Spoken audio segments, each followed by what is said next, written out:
So we're all very familiar with the Irish landscape. We have it's crisscrossed all over Ireland with beautiful stone walls, all in various different styles and techniques and different stone.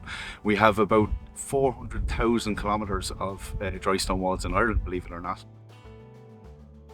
We have some of the oldest examples of dry stone wall enclosures in the world. The Keogh fields in Mayo date back 5,500 years. It's a big legacy that we have in the landscape and a lot to live up to.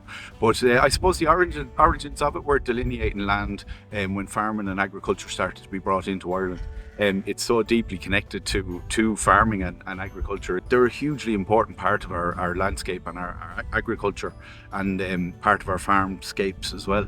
And they provide vital habitats for all types of species of flora and fauna.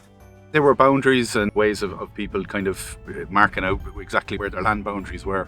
And then in later times then with landlords and the division of land that way, it was a way of quantifying the land as well, which meant that it could be broken up into set amounts that were quantifiable. So again, it's part of our long and checkered history in Ireland. You can't deny what happened here, unfortunately. It's a testament more so to the people who built them that they're still in the landscape and still a very vital part of most people's farms as well.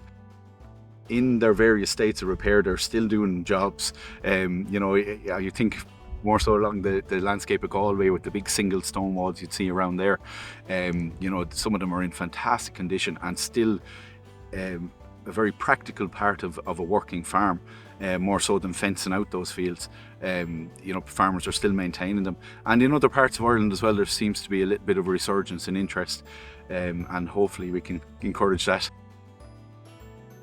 Years ago, there were small farms with a lot of people on them, where there was big families, and so maintaining these walls and creating these walls was a bit easier because it is very labour intensive. Nowadays we have bigger farms with maybe one or two farmers just running them, or smaller families, and these kind of things are seen as a bit of a hindrance. But the thing to remember is, they weren't built by professional stonemasons. They were built by ordinary farmers, ordinary people with a little bit of skill and knowledge, and just an abundance of raw material around them, which is the stone that we have everywhere around us in Ireland. The amazing thing about dry stone walls are the fact that you need nothing apart from stone to build them. They're self-supporting.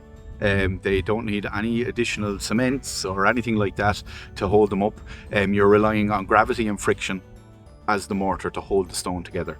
So the components of a stone wall are, you use your bigger stones at the bottom as your foundation layers, roll them in. Not only is that a practical place to use them because they're big sturdy stones, but it saves the back having to lift them up on the wall when you start gaining in height.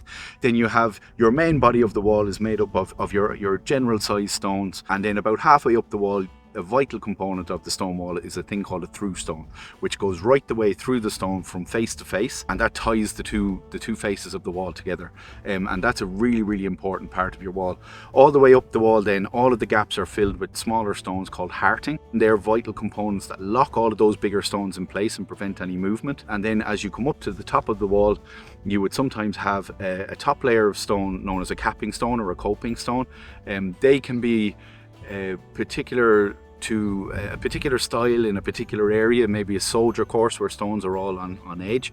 Maybe they're big flat flagstones, or maybe there's none at all. A lot of rural agricultural walls don't have any capping on them at all, especially around this part of the country. But all those elements work together, and they all lock that stone, lock the stone in place and lock the wall in place. You also want to try and build your wall with a slight batter so that it's sloping inward as it gains in height, and that way the wall is leaning in on itself and it doesn't have any fear of just peeling off and falling down. The size of the stone sometimes can be quite challenging, depending on where you are in the country. Sometimes there's big old boulders, and they're a bit hard to get a hold of or move into place. But there are techniques and ways of doing it. The whole beauty of dry stone walling, I suppose, is that people were just using what was to hand. They couldn't go down to the co-op to get stakes and wire. The fields in a lot of cases had an abundance of stone that needed to be moved off or was being brought up every year when the fields were being ploughed. So they came up with ingenious ways of getting rid of the stone that ended up being a very practical way to get rid of the stone as well, creating boundaries.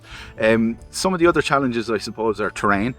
So sometimes we're in very boggy areas or we're on very hilly ground, and very unforgiving weather conditions, which we can't always predict in this beautiful country of ours.